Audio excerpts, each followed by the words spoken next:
Sem citar Jair Bolsonaro, um novo manifesto em defesa da democracia, que deve ser divulgado no início de agosto, já reúne quase 3.000 assinaturas e pede respeito ao resultado das eleições e às urnas eletrônicas. Entre os signatários do documento, organizado pela Faculdade de Direito da USP e entidades da sociedade civil, estão Roberto Setúbal e Pedro Moreira Salles, ambos do Itaú, Guilherme Leal, da Natura, Horácio Laffer Piva, da Klabin, Pedro Malan, ex-ministro da Fazenda, Armínio Fraga, ex-presidente do Banco Central, além de acadêmicos, juristas e artistas.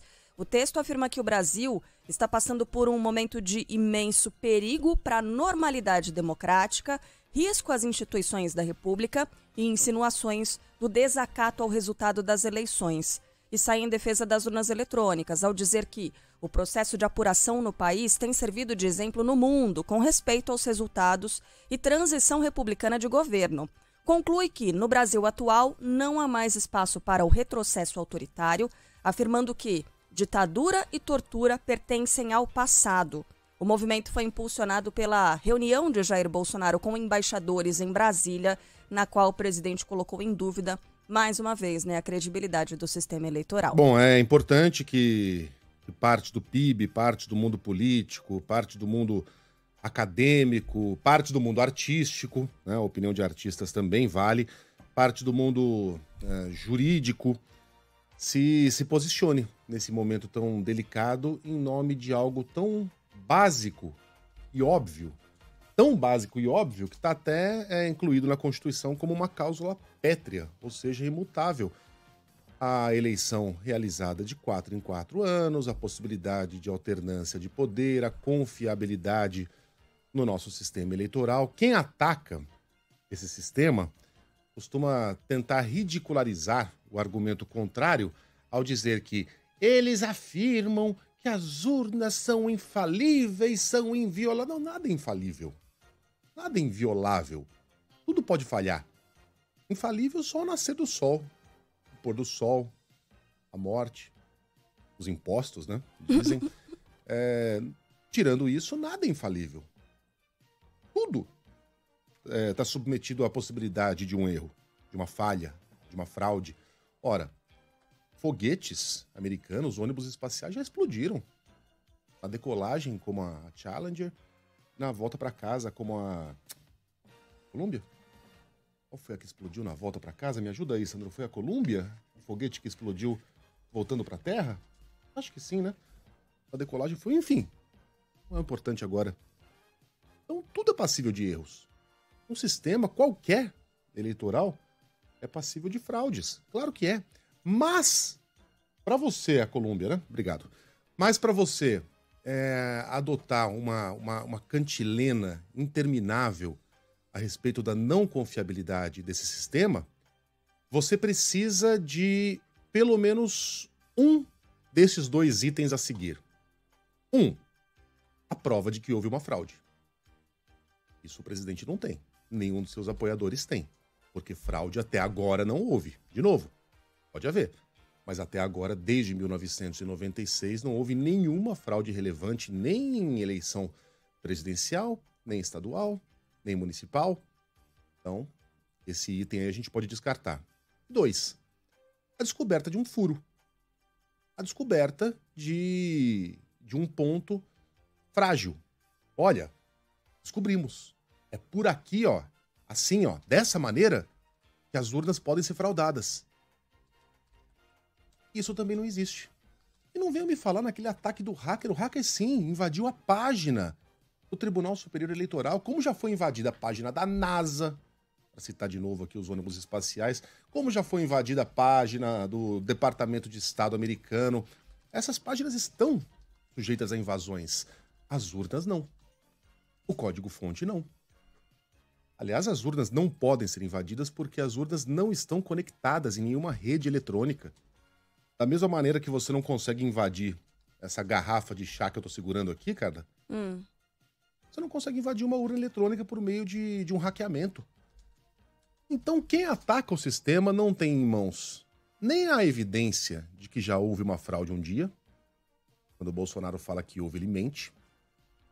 E nem uma fragilidade qualquer do sistema que possa ser apontada. Nada. Até onde sabemos, o sistema infalível não é. Mas é confiável.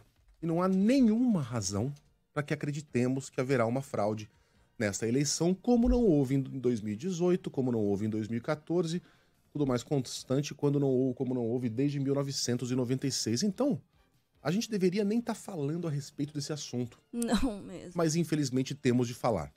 E parabéns a todos os 3.000 signatários desse manifesto em defesa de algo tão básico e tão importante pra gente, que é a democracia. Só acrescentar aqui as mensagens de alguns ouvintes, que é algo recorrente, né?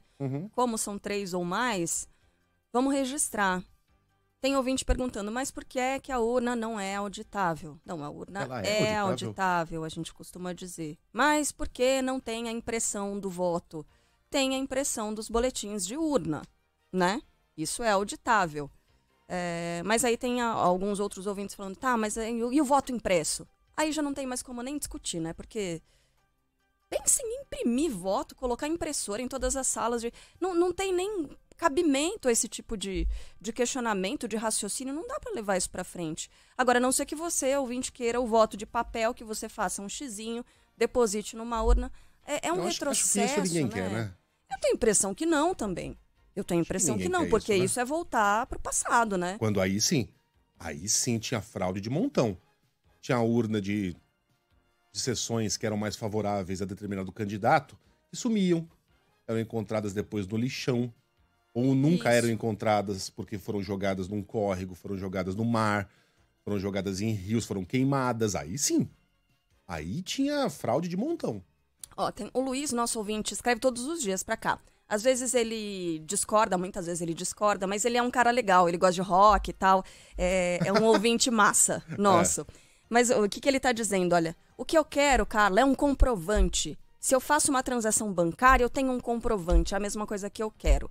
Ô Luiz, a nossa realidade, o Brasil é muito diverso, né? E tem regiões no Brasil em que as pessoas não têm liberdade total. Por exemplo, num ponto dominado pelo tráfico de drogas. As pessoas circulam pelas ruas, por exemplo, no momento em que os traficantes muitas vezes liberam, né?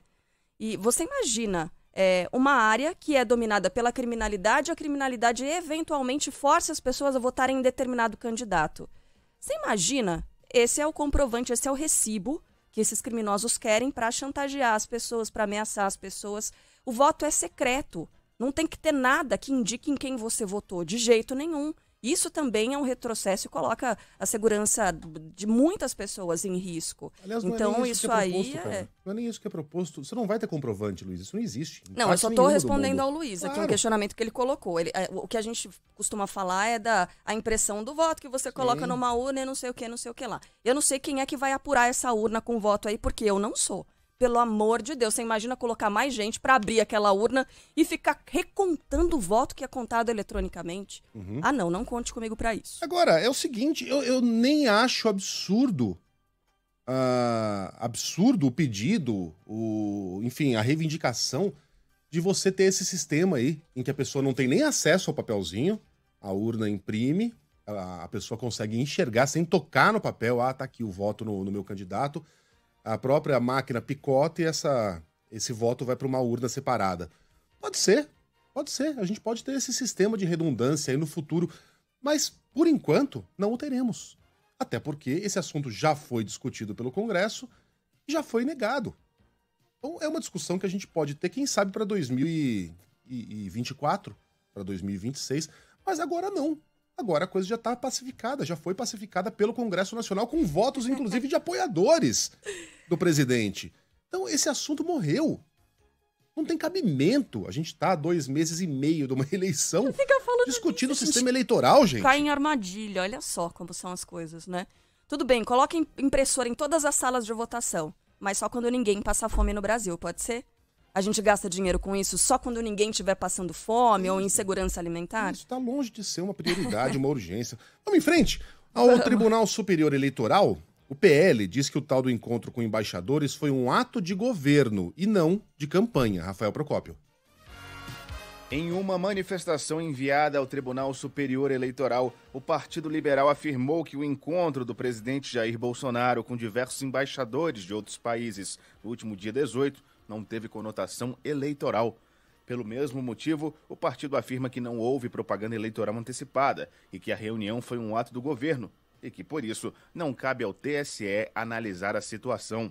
Na ocasião, Bolsonaro repetiu as acusações contra as urnas eletrônicas e as eleições, que já foram desmentidas pelos órgãos oficiais.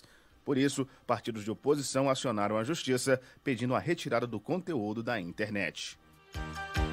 No MDB, uma ala do partido ligada a Renan Calheiros pediu ao TSE que a Convenção Nacional da Legenda seja suspensa.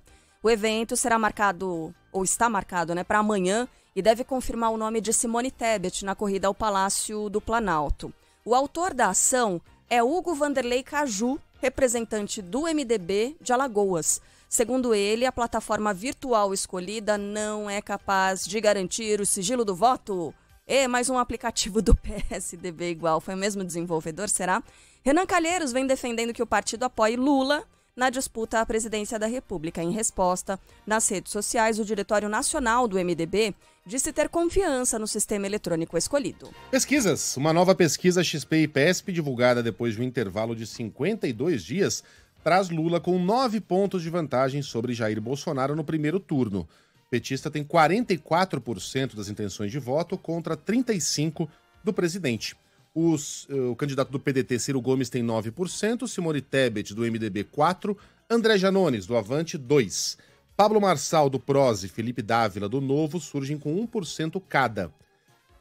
Candidatos que não pontuaram: Vera Lúcia, do PSTU, Sofia Manzano, do PCB, Luciano Bivar, do União Brasil, Eimael, da Democracia Cristã, e Leonardo Péricles, do Unidade Popular. Brancos e nulos somam 4% e 2% não responderam. Em um eventual segundo turno, Lula bateria Jair Bolsonaro por 53% a 36%. Contra Ciro, o ex-presidente Lula venceria por 53% e 29%, contra Simone Tebet por 55% a 23%. Na disputa entre Ciro e Jair Bolsonaro, Ciro alcançaria 46% dos votos e o presidente 41%. Contra Simone Tebet, aí Bolsonaro teria 41% e Simone Tebet 39%. A pesquisa ouviu 2.000 pessoas entre os dias 20 e 22 de julho, margem de erro de 2,2 pontos percentuais para mais ou para menos, nível de confiança 95,5%, e o levantamento foi registrado no TSE sob o número BR 08220/2022. Segundo o cientista político Antônio Lavareda, a perda de votos de Jair Bolsonaro no Sudeste é o que o coloca atrás de Lula na corrida ao Palácio do Planalto. As pessoas pensam muito no Nordeste, o presidente Bolsonaro fala muito para o Nordeste, etc. e tal, circula na região, mas o problema do presidente está no Sudeste. Ele ganhou no Sudeste por uma larga margem, 65% contra 35% do adversário Fernando Haddad. Agora ele perde na região por 58% para o ex-presidente Lula contra 42% para ele.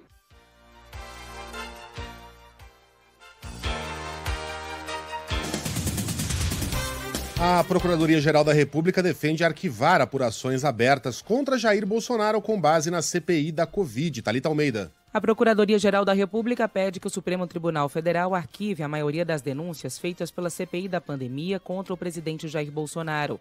O pedido foi elaborado pela vice-procuradora-geral Lindora Araújo e sugere o arquivamento de 7 apurações. Das 10 denúncias apresentadas, restam apenas 2 a serem respondidas pela PGR e em 5 delas a comissão pediu o indiciamento de Bolsonaro.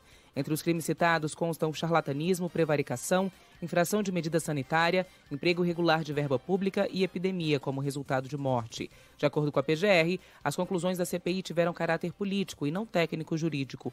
Os pedidos de arquivamento também incluem o ex-ministro da Saúde, Eduardo Pazuello, e o atual chefe da pasta, Marcelo Queiroga. Além deles, também constam os nomes do general Braga Neto, que era ministro da Casa Civil, e o líder do governo na Câmara, Ricardo Barros. Lindora. Olha aqui na câmera da verdade, Lindora, e diz: você acredita mesmo nisso? Você acredita mesmo que o presidente... Só pra gente ficar na questão da cloroquina. Pra gente não abrir demais aqui o leque de assuntos. Só pra ficar na questão da cloroquina. não sabia que estava vendendo um remédio que não funcionava? E quando eu digo vendendo, é vendendo mesmo, porque ele agiu como garoto propaganda. Eu nunca esqueço daquele vídeo que o presidente publicou, em que ele toma lá a cápsulazinha de cloroquina para se prevenir. Naquela época, ele e o Donald Trump, lembram, cara? Uhum. Tomavam, ou pelo menos diziam que tomavam aquele troço diariamente para se proteger. Aí quando o Trump foi internado com Covid, ele tomou tudo quanto era remédio e cloroquina não estava entre eles. Né? Quando o bicho pegou, aí ele foi lá e apelou para um tratamento de verdade. Diziam que tomava aquele troço todo dia. E numa dessas aí, o presidente foi lá, tomou a cloroquina, engoliu com um copo d'água, segurou a embalagem, virou pra câmera e falou: eu confio na cloroquina. E você? Linguagem publicitária. Na época, a Carla Bigato brincou, só faltou aparecer o tigre da Kellogg's lá. Esperte o tigre em você. Só faltou entrar um jingle. E o logotipo da farmacêutica no rodapé da tela ofereceu cloroquina pra Ema. Ah, mas ele não sabia. Essa foi a argumentação da subprocuradora. Ele realmente acreditava. Bom, se ele realmente acreditava naquilo, Lindora, tem uma responsabilidade aí também. Porque ele acreditava naquilo porque optou por não acreditar nos estudos verdadeiros que estavam sendo feitos, demonstrando que aquele troço não funcionava. Sim, quando surgiu, era uma esperança, era uma possibilidade. Tanto é que a droga foi administrada pelo Davi Wipe no seu próprio tratamento, um médico super confiável. Porque na época havia a crença de que a cloroquina poderia ajudar, a hidroxicloroquina poderia ajudar o tratamento da Covid-19. Depois, esse entendimento mudou. Assim funciona a ciência, as descobertas vão sendo feitas e vão sendo absorvidas pelo nosso cotidiano. Remédios que eram administrados deixam de sê-lo. O presidente tinha acesso a essas informações todas e preferiu continuar acreditando no óleo de cobra e vendendo a população. E aí vinha a subprocuradora dizer que Bolsonaro realmente acreditava e que, portanto, não há necessidade de você permanecer investigando, de você seguir investigando o presidente a respeito desse absurdo, quando as pessoas eventualmente possam ter morrido devido a essa pregação presidencial. Olha que momento, viu? Que momento em que a Procuradoria-Geral da República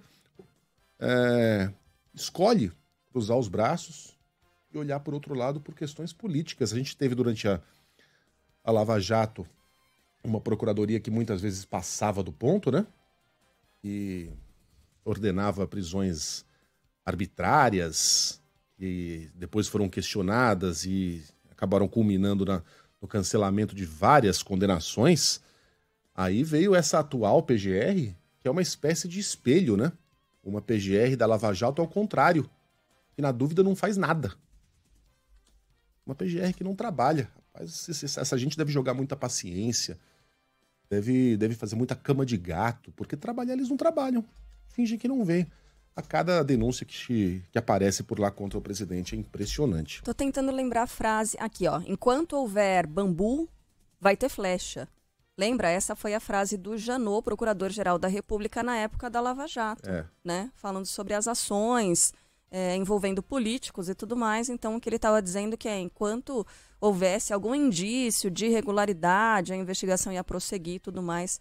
Então, só para lembrar, né? A gente falou tanto nesse nome do Janot, Rodrigo Janot, procurador-geral da República, e a gente tem agora, como diz o Megali, uma situação espelhada, né? O mundo bizarro. Pois é o Janot do mundo bizarro. Onde é que tá o meio termo, né? Não tem. Tem que ser, só pode ser ou o Janot ou Augusto Aras? Que isso. Não tem um tom de cinza no meio desses dois? Não, nenhum. Quanto mais 50.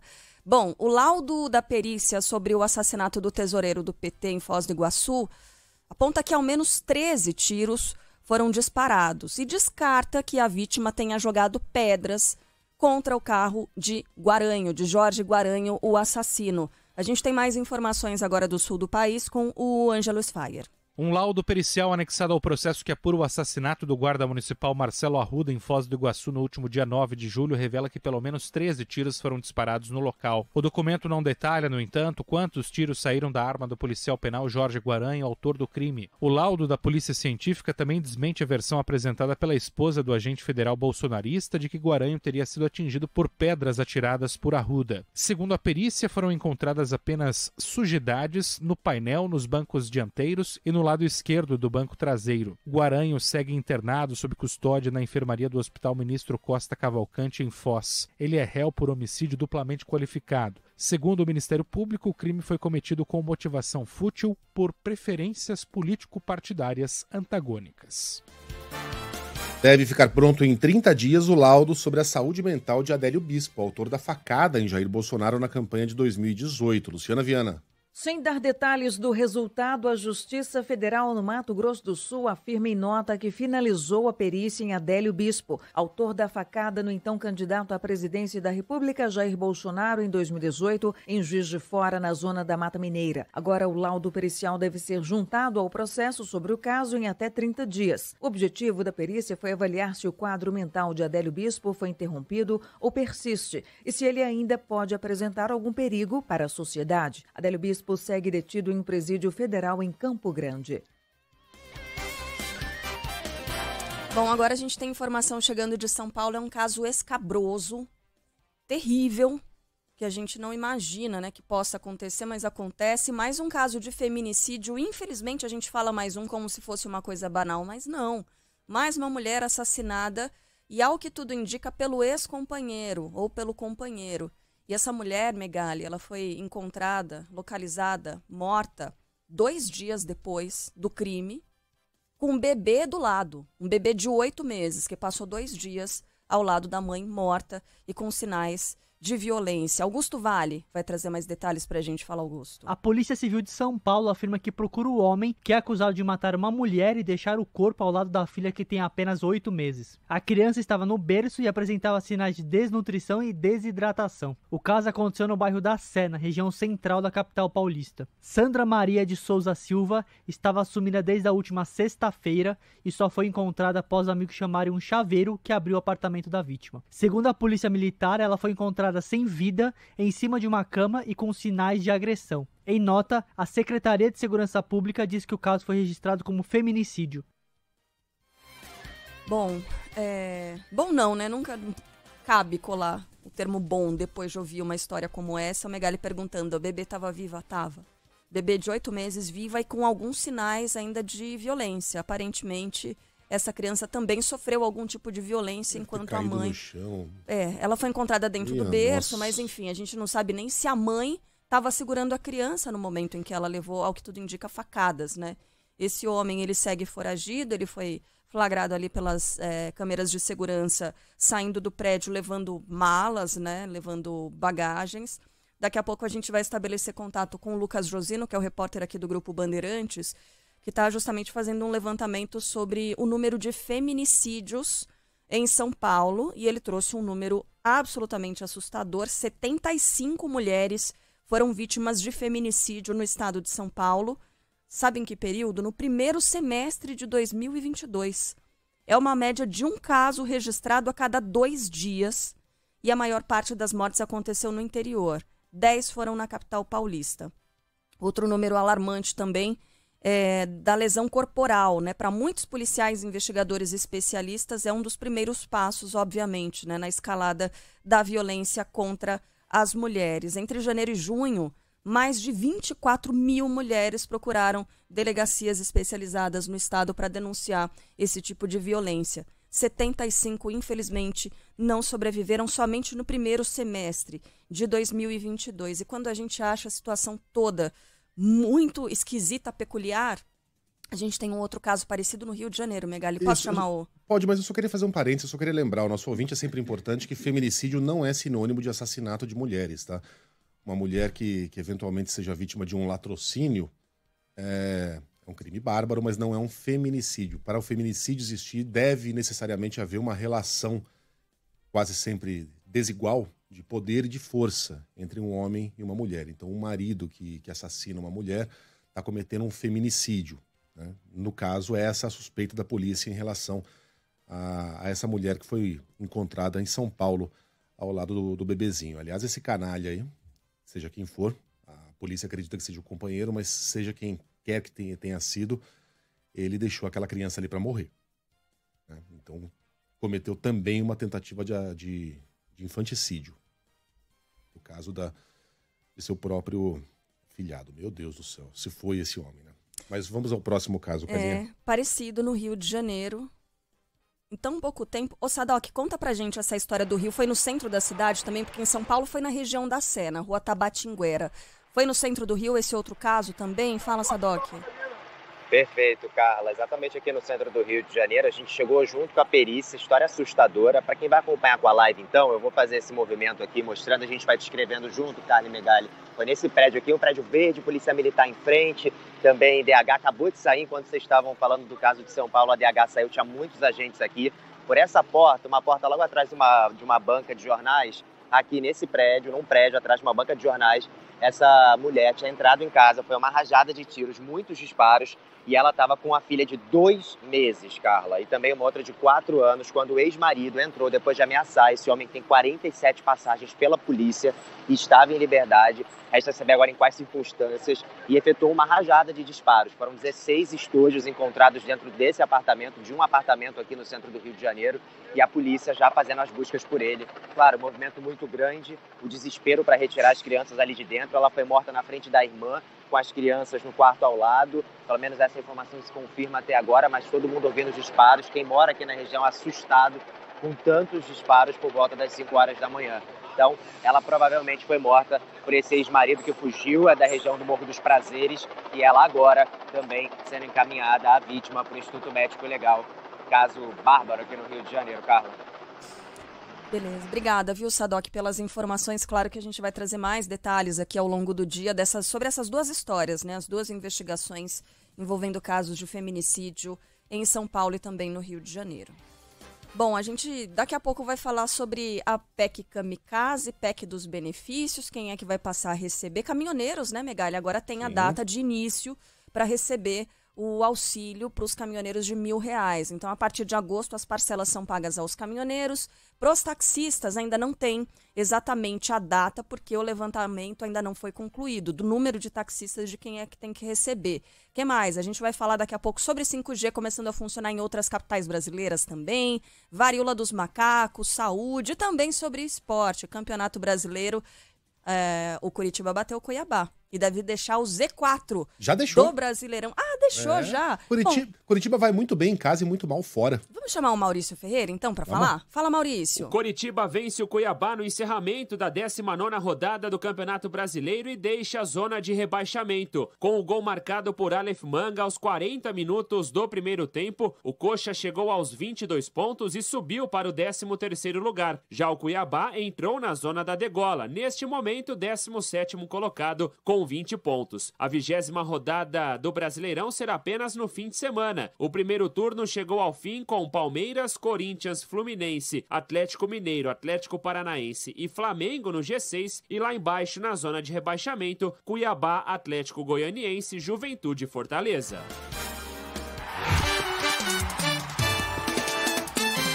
Futebol com Milton Neves. Oferecimento Perdigão. Manda brasa com Perdigão na brasa. Casa do Construtor. Aluguel de equipamentos. Ligue 0800 200 0217. E Sicredi. Conheça a primeira instituição financeira cooperativa do Brasil. Sicredi. Gente que coopera, cresce.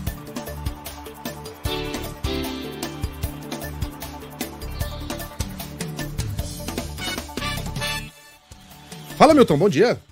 Oi, como é que vai? Alô, Carla Bigato, alô, Luiz Guilherme Megali, o maior corintiano do mundo, hein? Ei, Megali, você sempre defendeu o Neymar, ele não é caicai nada, Achei que ele tinha parado com essa palhaçada, mas não parou não, vou explicar. Mas a verdade é que o Neymar, no jogo agora, jogo treino do PSG, meu Deus do céu, ele deu uma rateada, ou seja, ele simplesmente se jogou com delay. Agora ele está especializado mais ainda em caicai, falsas faltas. Então o Beck deu uma trombadinha com ele lá, os dois ficaram de pé, aquele negócio todo.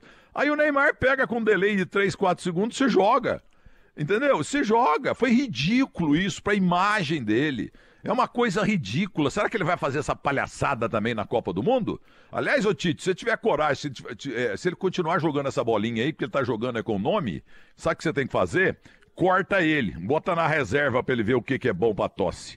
Mas olha, eu quero adiantar nesta terça-feira os jogos que vão acontecer amanhã, porque o Milton Neves tem antevisão do fato. Olha, o Atlético Goianiense vai perder de 1-0 pro Corinthians lá em Goiânia, o Flamengo vai ganhar do time do Filipão, o Atlético Paranaense, por 3-1, o São Paulo vai golear o América Mineiro, exatamente, vai ser na quinta-feira, né? São Paulo e América Mineiro, o São Paulo Futebol Clube vai golear por 4-0. Grande abraço para vocês, grande terça-feira e até amanhã!